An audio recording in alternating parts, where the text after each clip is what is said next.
Yeah. Okay. All right. Good afternoon. Today's speaker is Peter Thiel. Peter was the founder of PayPal and Palantir and Founders Fund, and has invested in most of the tech companies in Silicon Valley. And he's going to talk about strategy and competition. Thank you for coming, Peter. Awesome. Thanks. Sam, thanks for inviting me. Thanks for having me. I sort of have a single idée fixe that I'm completely obsessed with on the business side, which is that if you're starting a company, if you're the founder, entrepreneur starting a company, you always want to aim for monopoly, and you want to always avoid competition. And so, hence, competition is for losers. Something we'll be talking about today. I'd like to start by saying something about the basic idea of when you start one of these companies, how you go about creating value. And there's this question: what makes a business valuable? And I want to suggest that there's basically a very simple formula that you have a valuable company if two things are true. Number one, that it creates X dollars of value for the world, and number two, that you capture Y% of X. And the critical thing that I think people always miss in this sort of analysis is that X and Y are completely independent variables. And so X can be very big, Y can be very small. X can be of intermediate size, and if Y is reasonably big, you can still get a very big business. So to create a valuable company, you have to basically both create something of value and capture some fraction of the value of what you've created. And sort of just to illustrate this as a contrast, if you sort of compare the US airline industry with a company like Google on search, if you sort of measure by the size of these industries, you could say that airlines are still more important than search. If you just measure it, say, by revenues, it was 195 billion in domestic revenues in 2012. Google had just north of 50 billion, and certainly, sort of on some intuitive level, if you said, if you were given a choice and said, well, do you want to get rid of all air travel, or do you want to get rid of your ability to use search engines? The intuition would be that air travel is something that's more important than search. And this is, of course, just the domestic numbers. If you looked at this globally, airlines are much, much bigger than search or than Google is. But the profit margins are quite a bit less. They were marginally profitable in 2012. I think the entire 100-year history of the airline industry, the cumulative profits in the US have been approximately zero. Companies make money, they episodically go bankrupt, they get recapitalized, and you sort of cycle and repeat. And this is reflected in the combined market capitalization of the airline industries, maybe something of the US airline industry, something like a quarter that of Google. So you have a search engine much, much smaller than air travel, but much more valuable. And I think this reflects these very different valuations on X and Y. So, if we look at perfect competition, there's some pros and cons to the world of perfect competition. On a high level, it's always, this is what you study in Econ 1. It's easy to model, which I think is why econ professors like talking about perfect competition. It somehow is efficient, especially in a world where things are static, because you have all the consumer surplus gets captured by everybody. And politically, it's what we're told is good in our society, that you want to have competition, and this is somehow a good thing. Of course, there are a lot of negatives. It's generally not that good if you're involved in anything that's hyper competitive, because you often don't make money. I'll come back to this a little bit later. So I think at one end of the spectrum, you have industries that are perfectly competitive, and at the other end of the spectrum, you have things that I would say are monopolies, and they're much stable, longer-term businesses. You have more capital, and if you get a creative monopoly for inventing something new, I think it's symptomatic of having created something really valuable. And so I do think this, the extreme binary view of the world I always articulate is that there are exactly two kinds of businesses in this world. There are businesses that are perfectly competitive, and there are businesses that are monopolies. And there's shockingly little that is in between. And this dichotomy is not understood very well because people are constantly lying about the nature of the businesses they're in. And this is why this is, in my mind, this is the most important, it's not necessarily the most important thing in business, but I think it's the most important business idea that people don't understand, that there are just these two kinds of businesses. And so let me say a little bit about the lies that people tell. And so you basically, if you sort of imagine that there was a spectrum of companies from perfect competition to monopoly, the apparent differences are quite small because the people who have monopolies pretend not to. They will basically say, and it's because you don't want to get regulated by the government, you don't want the government to come after you, so you will never say that you have monopoly. So anyone who has a monopoly will pretend that they're in incredible competition. And on the other end of the spectrum, if you are incredibly competitive, and if you're in some sort of business where you will never make any money, you'll be tempted to tell a lie that goes in the other direction, where you will say that you're doing something unique that is somehow less competitive than it looks, because you will want to differentiate, you want to try to attract capital or something like that. So if the monopolists pretend not to have monopolies, the non-monopolists pretend to have monopolies, the apparent difference is very small, whereas the real difference, I would submit, is actually quite big. And so there's this distortion that happens because of the lies people tell about their businesses, and the lies are sort of in these opposite directions. Let me drill a little bit down further on the way these lies work. And so, the basic lie you tell as a non-monopoly is that we're in a very small market. The basic lie you tell as a monopoly is that the market you're in is much bigger than it looks. And so typically, if you want to think of this in sort of set theoretic terms, you could say that a monopoly tells a lie where you describe your business as the union of these vastly different markets, and the non-monopolist describes it as the intersection. So that, in effect, if you're a non-monopolist, you will rhetorically describe your market as super small. You're the only person in that market. If you have monopoly, you will describe it as super big, and there's lots of competition in it. So some examples of how this works in practice. So I always use restaurants as the example of a terrible business. And this is always, sort of my idea is that, capitalism and competition are antonyms. Capital is someone who accumulates capital. A world of perfect competition is a world where all the capital gets competed away. So you're opening a restaurant business. No one wants to invest because you just lose money. So you have to tell some idiosyncratic narrative, and you will say something like, well, we're the only British food restaurant in Palo Alto. So it's British, Palo Alto, and of course that's too small a market because people may be able to drive all the way to Mountain View or even Menlo Park. And there probably are no people who eat nothing but British food, at least no people who are still alive. And so that is, that's a sort of a fictitiously narrow market. There's sort of a Hollywood version of this where the way movies always get pitched is, okay, it's like a college football star, joins an elite group of hackers to catch the shark that killed his friend. And so now that is a movie that has not yet been made.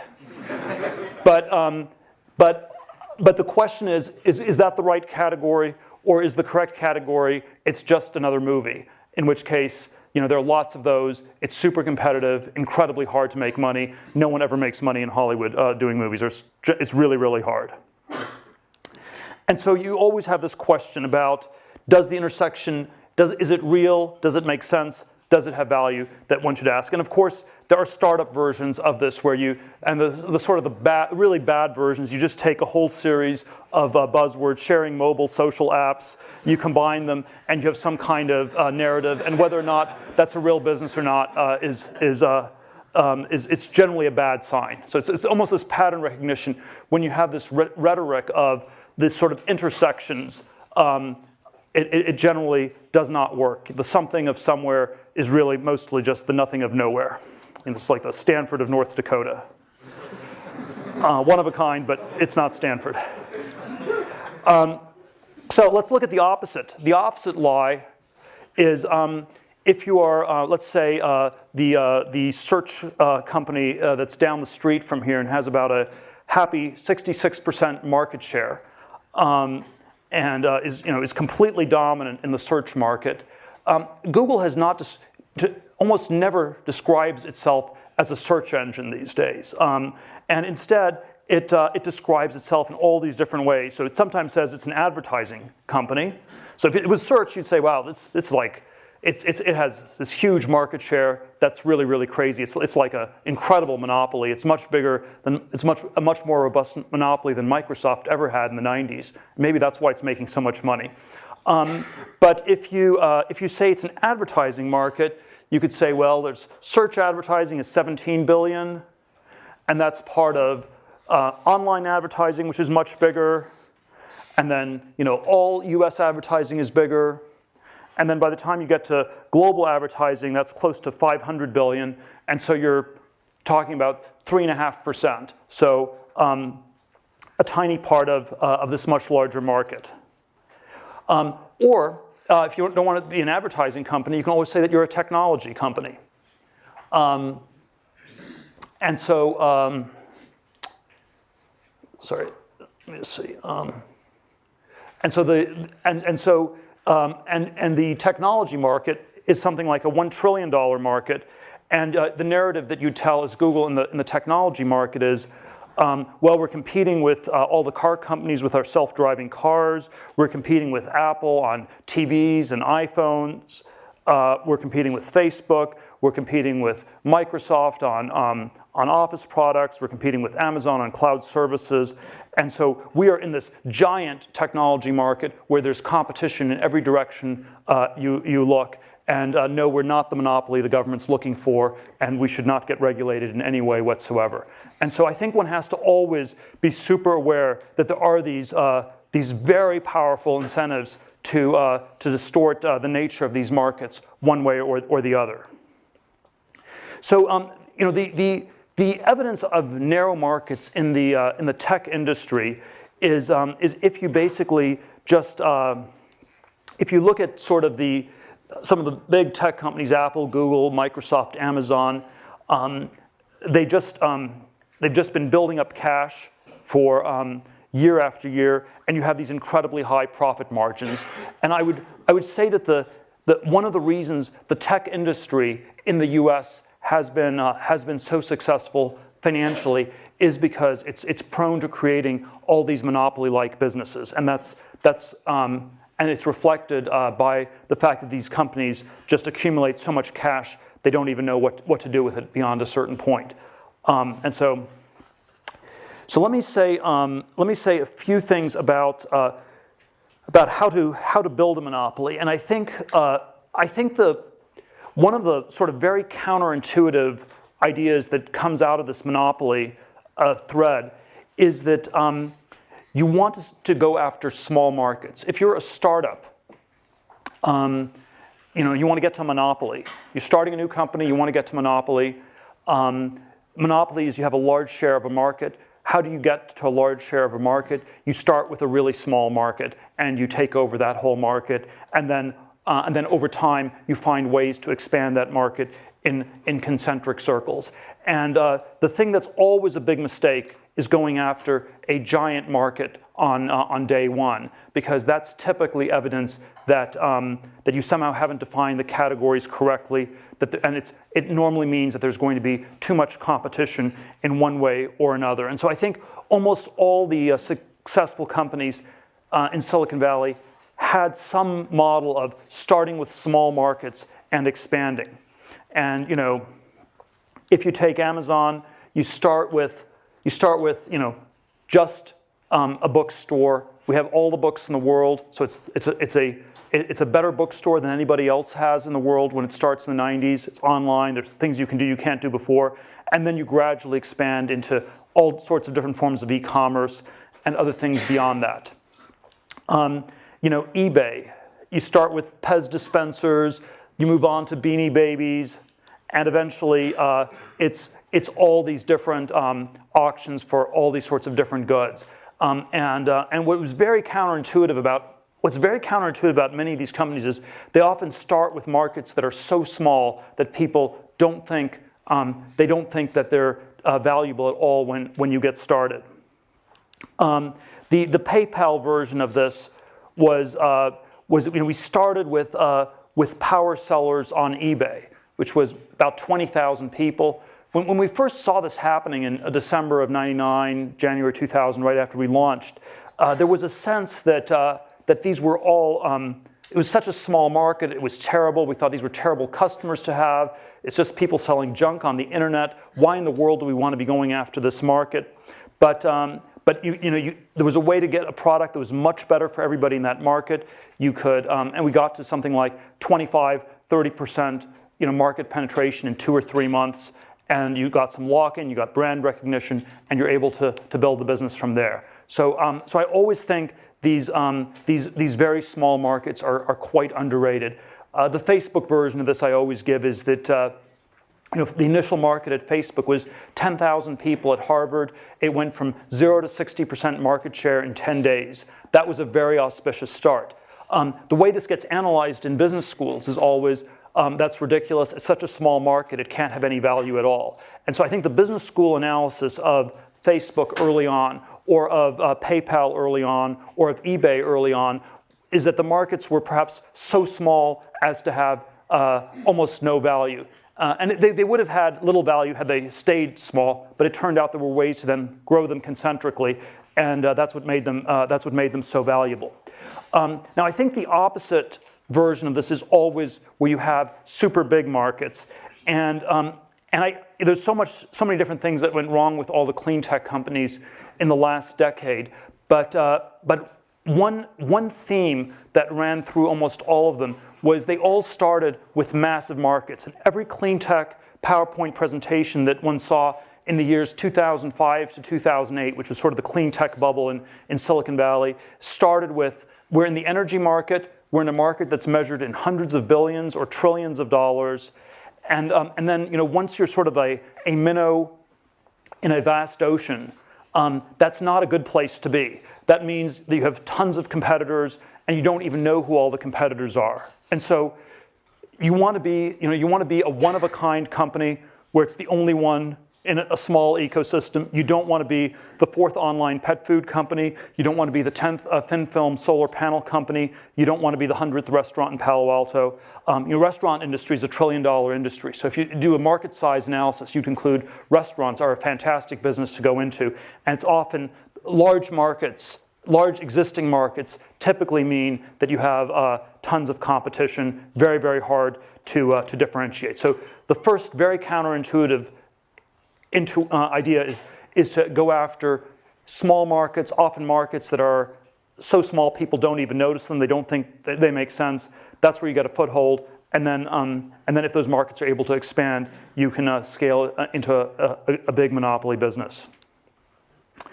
A second there's sort of several different characteristics of these monopoly businesses that I like to focus on, and there's probably no sort of single formula to it. And I always think that in technology, there's always a sense that the history of technology is such that every moment happens only once. And so the next Mark Zuckerberg won't build a social network, the next Larry Page won't be building a search engine, the next Bill Gates won't be building an operating system. And if you're copying these people, you're not learning from them. But there is always these very unique businesses that are doing something that's not been done before, end up having the potential to be a monopoly. If you're, the opening line in Anna Karenina is that all happy families are alike, all unhappy families are unhappy in their own special way. And the opposite is true in business, where I think all happy companies are different because they're doing something very unique. All unhappy companies are alike because they fail to escape the essential sameness that is competition. And so one sort of characteristic of a monopoly technology company is some sort of proprietary technology. My sort of crazy, somewhat arbitrary rule of thumb is you want to have a technology that's an order of magnitude better than the next best thing. So Amazon had over 10 times as many books. I mean, it's maybe not that high tech, but you figure out a way to sell 10 times as many books in an efficient online way. You know, PayPal, the alternative for PayPal was using checks to send money on eBay. Took 7 to 10 days to clear. PayPal could do it more than 10 times as fast. So you want to have some sort of very powerful improvement in some in some order, maybe an order of magnitude improvement on some key dimension. Of course, you know, if you actually come with something totally new, it's just like an infinite improvement. So I would say the iPhone was the first smartphone that worked, and so that's like maybe not infinite, but it's sort of definitely an order of magnitude or more of an improvement. So I think the technology is designed to give you a massive delta over the next best thing. I think there often are network effects that can kick in that really help. The thing that's very and these lead to monopolies over time. The thing that's very tricky about network effects is they're often very hard to get started. And so, so even though everyone understands how valuable they are, there's always this incredibly tricky question: why is it valuable to the first person who's doing something? Economies of scale. If you have something with very high fixed costs, very low marginal costs, that's typically a monopoly-like business. And then there's this thing of branding, which is sort of like just this idea that gets lodged in people's brains. I never quite understand how branding works, so I never invest in companies where it's just about branding. But it is, I think, a real phenomenon that creates real value. I think one of the things, I'm going to come back to this a little bit towards the end, but one of the things that's very striking is that software businesses are often, are for some reason, very good at some of these things. They're especially good at the economies of scale part because the marginal cost of software is zero. And so if you get something that works in software, it's often significantly better than the existing solution. And then you have these tremendous economies of scale, and you can scale fairly quickly. So even if the market starts small, you can grow your business quickly enough to stay at the same size as the growing market and maintain the sort of monopoly power. Now, the critical thing about these monopolies is it's not enough to have a monopoly for just a moment. The critical thing is to have one that lasts over time. And so, you know, in Silicon Valley, there's always this sort of idea that you want to be the first mover. And I always think it's in some ways, the better framing is you want to be the last mover. You want to be the last company in a category. Those are the ones that are really valuable. Microsoft was the last operating system, at least for many decades. Google is the last search engine. Facebook will be valuable if it turns out to be the last social networking site. And one way to think of this last mover value is this idea that most of the value in these companies exists far in the future. If you do sort of a discounted cash flow analysis of a business, you have sort of all these profit streams, you have a growth rate, the growth rate's much higher than the discount rate, and so most of the value exists far in the future. I did this exercise at PayPal in March of 2001. We had been in business for about 27 months, and we sort of had, you know, the growth rate was 100% a year, we were discounting future cash flows by about 30%, and it turned out that about 3/4 of the value of the business as of 2001 came from cash flows in years 2011 and beyond. And whenever you do the math on any of these tech companies, you get to an answer that's something like that. So if you are trying to analyze any of the tech companies in Silicon Valley, Airbnb, Twitter, Facebook, any emerging internet companies, all the ones in Y Combinator, the math tells you that 3/4, 85% of the value is coming from cash flows in years 2024 and beyond. It's very, very far in the future. And so one of the things that we always overvalue in Silicon Valley is growth rates, and we undervalue durability. Because growth is something you can measure in the here and now, and you can always track that very precisely. The question of whether a company's still going to be around a decade from now, that's actually what dominates the value equation, and that sort of is a much more qualitative sort of a thing. And so if we went back to this idea of these characteristics of monopoly, proprietary technology, network effects, economies of scale, you can think of these characteristics as ones that exist at a moment in time where you capture a market and take it over. But you also want to think about, are these things going to last over time? And so there's a time dimension to all these characteristics. So network effects often have a great time element where as the network scales, the network effects actually get more robust. And so if you have a network effect business, that's often one that can become a bigger and stronger monopoly over time. Proprietary technology is always a little bit of a tricky one. So you want something that's an order of magnitude better than the state of the art in the world today. And that's how you get people's attention. That's how you initially break through. But then you don't want to be superseded by somebody else. And so there are all these areas of innovation where there was tremendous innovation, but no one made any money. So disk drive manufacturing in the 1980s, you could do build a better disk drive than anybody else. You could take over the whole world, and 2 years later, someone else would come along and replace yours. And in the course of 15 years, you got vastly improved disk drives. So it had great benefit to consumers, but it didn't actually help the people who started these companies.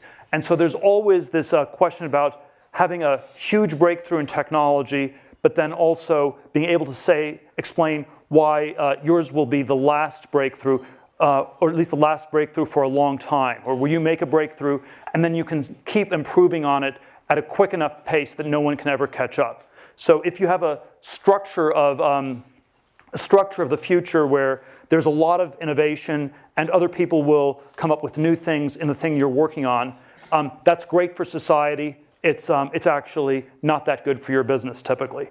And then economies of scale, we already talked about. So I think this last mover thing is very critical. I'm always tempted, I don't want to overdo the chess analogies, but the first mover in chess is someone who plays white. White is about a 1/3 of a pawn advantage, so there's a small advantage to going first. You want to be the last mover who wins the game, and so there's always the Capablanca world champion, chess champion Capablanca line.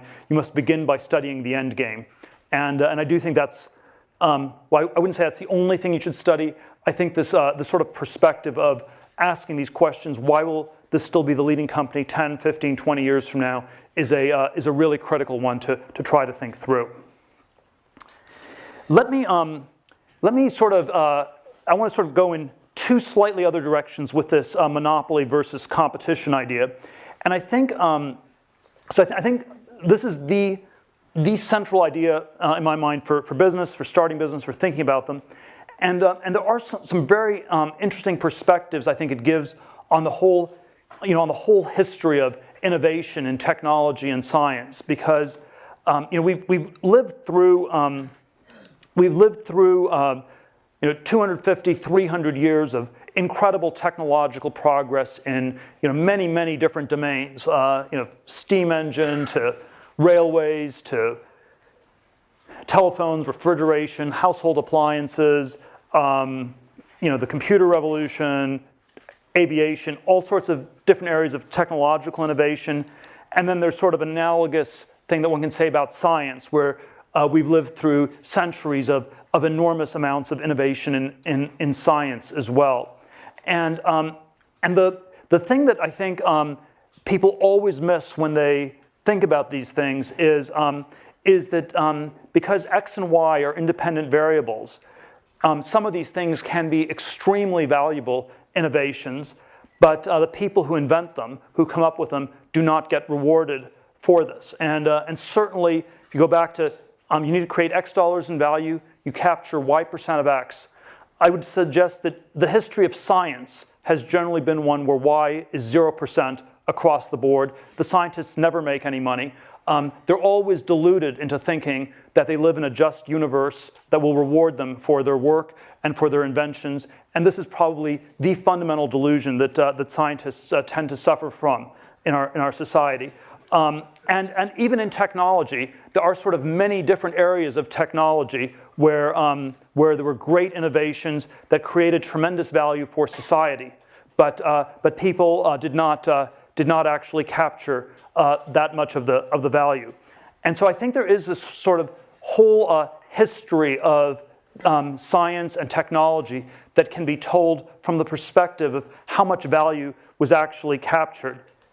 And certainly there are entire sectors where people didn't capture anything. So you're the smartest physicist of the 20th century. You come up with special relativity. You come up with general relativity. You don't get to be a billionaire. You don't even get to be a millionaire. It just somehow doesn't work that way. The railroads, incredibly valuable. Most of them just went bankrupt because it was too much competition. Wright brothers, you fly the first plane, you don't make any money. And so I think there is sort of a structure to these industries that's very important. And I think the thing that's actually rare are the success cases. So it's actually, when you really think about the history in this 250-year sweep, it's unusual. Y is almost always 0%. It's always 0 in science. It's almost always in technology. And so it's very rare where people made money. You know, the late 18th, early 19th century, the first industrial revolution was the textile mills. You had the steam engine, you sort of automated things. And you had these relentless improvements that people improved efficiency of textile factories, of manufacturing generally, at a clip of 5 to 7% every year, year after year, decade after decade. You had 60, 70 years of tremendous improvement from 1780 to 1850. But even in 1850, most of the wealth in Britain was still held by the landed aristocracy. The workers didn't make that much. The capitalists didn't make that much either. It was all competed away. There were hundreds of people running textile factories. It was an industry that just the structure of the competition prevented people from making any money. And so I think in my mind, there probably are only two broad categories in the entire history of the last 250 years where people have actually come up with new things and made money doing so. One is these sort of vertically integrated complex monopolies, which people did build in the second industrial revolution at the end of the 19th and start of the 20th century. And so this was like Ford. It was the vertically integrated oil companies like Standard Oil. And what these vertically integrated monopolies typically required was this very complex coordination. You got a lot of pieces to fit together in just the right way. When you assembled it, you had a tremendous advantage. This is actually done surprisingly little today. And so I think this is sort of a business form that, when people can pull it off, is very valuable. It's typically fairly capital intensive. We live sort of in a culture where it's very hard to get people to buy into anything that's super complicated and takes very long to build. But when I sort of think about my colleague Elon Musk from PayPal's success with Tesla and SpaceX, I think the key to these companies was the complex, vertically integrated monopoly structure they had. So if you sort of look at Tesla or SpaceX, if you ask, was there sort of a single breakthrough? I mean, they certainly innovated on a lot of dimensions. I don't think there was a single 10x breakthrough in battery storage or, maybe working on some things on rocketry, but there was no sort of single massive breakthrough. But what was really impressive was integrating all these pieces together and doing it in a way that was more vertically integrated than most of their competitors. So Tesla, you also integrated the car distributors so they wouldn't steal all the money, as has happened with the rest of the car industry in the US. Or SpaceX, you basically pulled in all the subcontractors where most of the large aerospace companies have single source subcontractors that are able to sort of charge monopoly profits and make it very hard for the integrated aerospace companies to make money. And so vertical integration, I think, is sort of a very underexplored modality of technological progress that people would do well to look at more. And then I think there is something about software itself that's very, very powerful.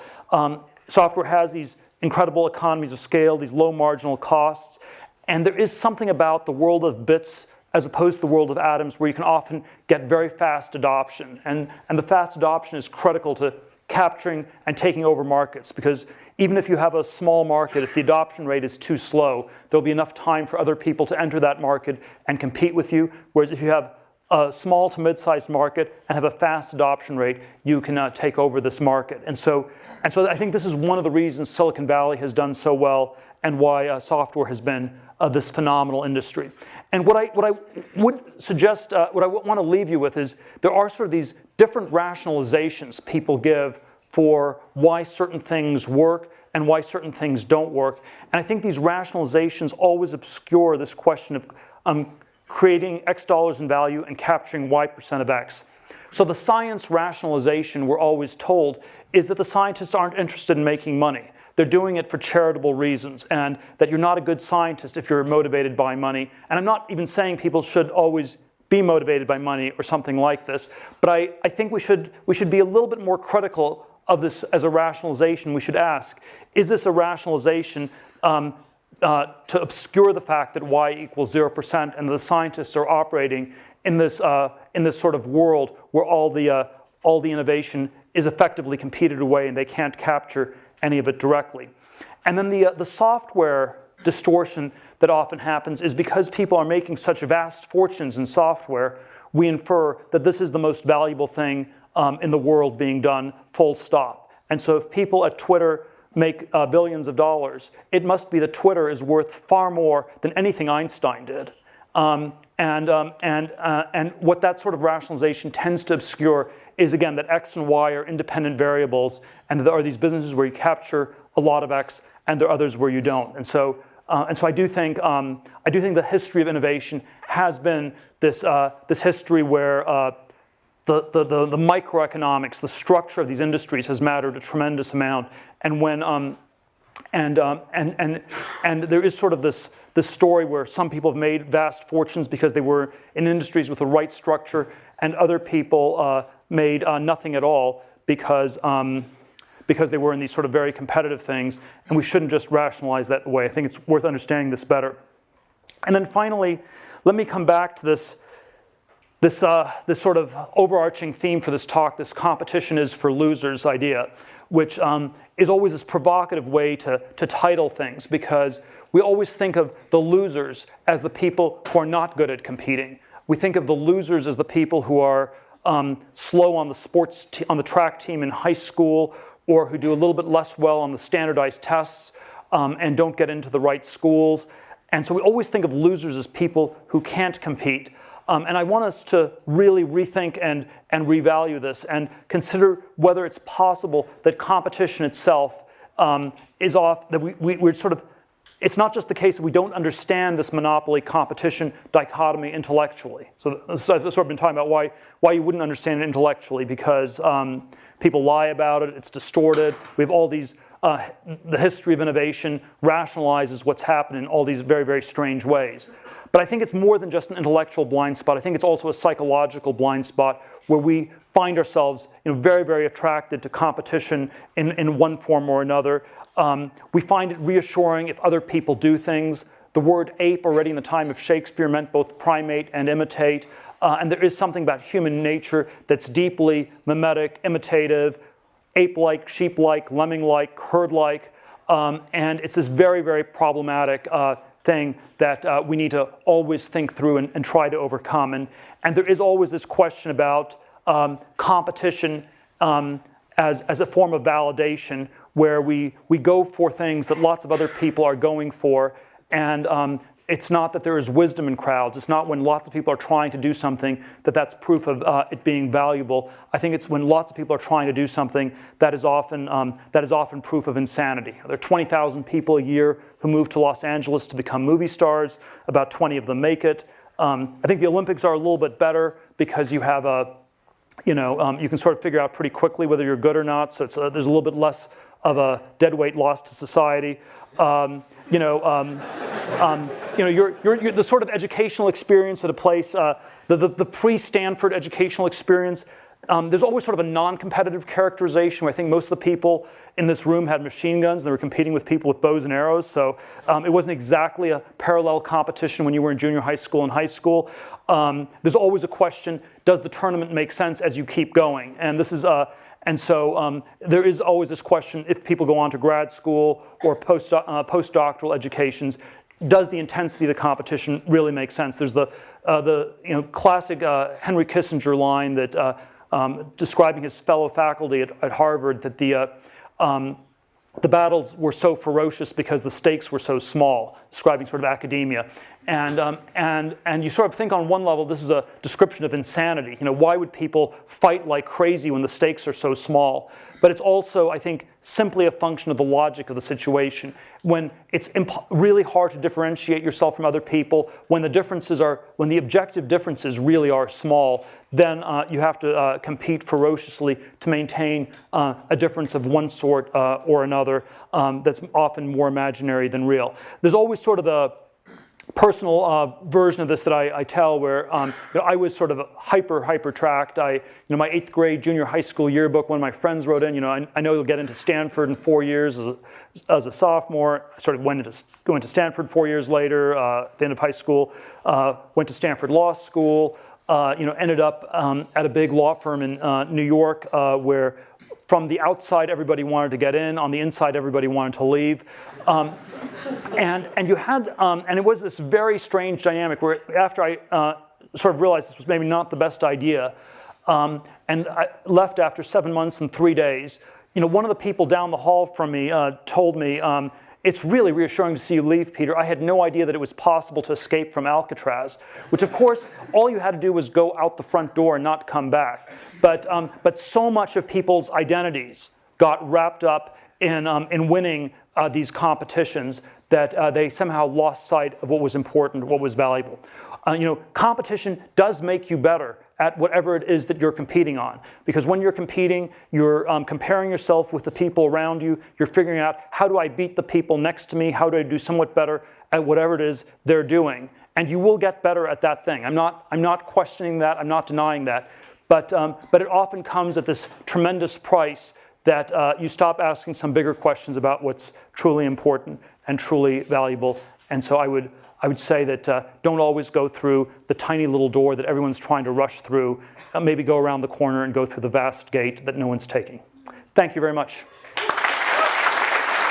I guess we have time for, do you want to take a few questions? Or? Sorry? Oh, yeah. People want to take a few questions, so we have a few minutes' time. Yeah, go ahead. Since, as you mentioned earlier, often monopolies and perfect competition often look similar because of the narratives people tell or the narratives we tell ourselves. Do you have any ways to easily determine the difference when you're looking at an idea or evaluating your own idea? Well, I'd say the question I always try to focus on is, what is the actual market? So not what's the narrative of the market, because you can always tell a fictional story about a market that's much bigger or much smaller, but what is the real objective market? So it's always, yeah, you always try to figure it out, and you realize people have incentives to powerfully distort these things. Yeah? So which of the aspects of monopolies that you mentioned would you say that software companies like Google excel at? Well, they have network effects with the ad network. They had proprietary technology that gave them the initial lead because they had the PageRank algorithm, which was sort of an order of magnitude better than any other search engine. You have economies of scale because of the need to store all these different sites, and at this point you have brands. So Google has all four. Maybe the proprietary technology is somewhat weaker at this point, but definitely it had all four, and maybe 3.5 out of 4 now. Yeah. How does this apply to Palantir? And second, what's it like? The second is what? What's with the iPhone headphone? Oh, there's sort of a set of companies that are doing different copycat payment systems on mobile phones. There's Square, there's PayPal. They just have sort of different shapes. That's how they differentiate themselves. One is a triangle, one is a square, and so maybe at some point the apes will run out of shapes or something like that. But I think Palantir, we started with a focus on the intelligence community, which is small submarket. You had a proprietary technology that used a very, very different approach, where it was focused on the human computer synthesis rather than the substitution, which I think is the dominant paradigm. So there's a whole set of things I would say on the market approach and the proprietary technology. Yes. We have design thinking methodology and lean startup thinking. which is used to mitigate risk by not creating things that people don't want. But how do young innovators have inspiration to create complex systems that last through time? Can you repeat the question? Yeah, so the question is, what I think about lean startups, iterative thinking where you get feedback from people versus complexity that may not work. So I am personally quite skeptical of all the lean startup methodology. I think the really great companies did something that was sort of somewhat more of a quantum improvement that really differentiated them from everybody else. They typically did not do massive, customer surveys. The people who ran these companies, sometimes not always, suffered from mild forms of Asperger's, so they were not actually that influenced, not that easily deterred by what other people thought or told them to do. So I do think we're way too focused on iteration as a modality, and not enough on trying to have a virtual ESP link with the public and figuring it out ourselves. I would say that, let me see, I would say that I'm not quite, the risk question I think is always a very tricky one, because there are, it's often the case that you don't have enough time to really mitigate risk. If you're going to take enough time to figure out what people want, you often will have missed the boat by then. And then, of course, there's always the risk of doing something that's not that significant or meaningful. So, you could say a track in law school is a low-risk track from one perspective. It may still be a very high-risk track in the sense that maybe you have a high risk of not doing something meaningful with your life. So we have to think about risk in these very complicated ways. I think risk is sort of this very complicated concept. Yes? So you started with the last mover advantage, but then doesn't that imply that there's already competition to begin with on the chess piece, on the chessboard? Yeah, so there's always this terminology thing. So I would say that there are categories in which people sort of are bundled together. I would say the monopoly businesses were, in effect, they really were a big first mover in some sense. You could say Google was not the first search engine. There were other search engines before, but on one dimension, they were dramatically better than everybody else. So they were the first one with PageRank, with sort of an automated approach. Facebook was not the first social networking site. My friend Reid Hoffman started one in 1997. They called it SocialNet, so they already had the name social networking in the name of their company 7 years before Facebook. Their idea was that it was going to be this virtual cyberspace where I'd be a dog and you'd be a cat, and we'd have all these different rules about how we'd interact with each other in this virtual alternate reality. Facebook was the first one to get real identity. So I'd say, I hope Facebook will be the last social networking site. It was the first one in a very important dimension. People often would not think of it as the first because they'd sort of lump all these things together. How about one more question? Okay, one more question. Let's take one here. If you're theoretically someone who worked at Goldman Sachs out of college and left out at 6 months and is now studying computer science at Stanford, how would you recommend rethinking sort of that competitive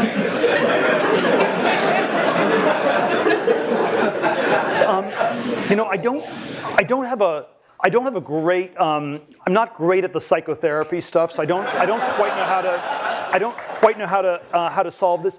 There are these very odd studies they've done on people who go to business school. There's one they've done at Harvard Business School where it's sort of the anti-Asperger personality, where you have people who are super extroverted, generally have low convictions, few ideas, and you have sort of a hothouse environment. You put all these people in for 2 years, and at the end of it, they systematically end up, the largest cohort systematically ends up doing the wrong thing. They try to catch the last wave. In 1989, everyone at Harvard tried to work for Mike Milken. It was 1 or 2 years before he went to jail for all the junk bond stuff. They were never interested in Silicon Valley or tech except for 99, 2000 when they timed the dot-com bubble peaking perfectly. They did, and then 05 to 07 was housing, private equity, stuff like this. So I do think this tendency for us to see competition as validation is very deep. I don't think there's any sort of easy psychological formula to avoid it. So I don't quite know how to what sort of therapy to recommend. But my my first starting point, which is only like it's maybe 10% of the way, is to never underestimate how big a problem it is. We always think this is something that afflicts other people. So it's easy for me to point to people in business schools or people at Harvard or people on Wall Street. I think it actually does afflict all of us to a very profound degree. We always think of advertising as things that work on other people. Who are all these stupid people who fall for all those ads on TV? They obviously work to some extent, and they work to a disturbing extent on all of us, and it's something we all should work to overcome. Thank you very much.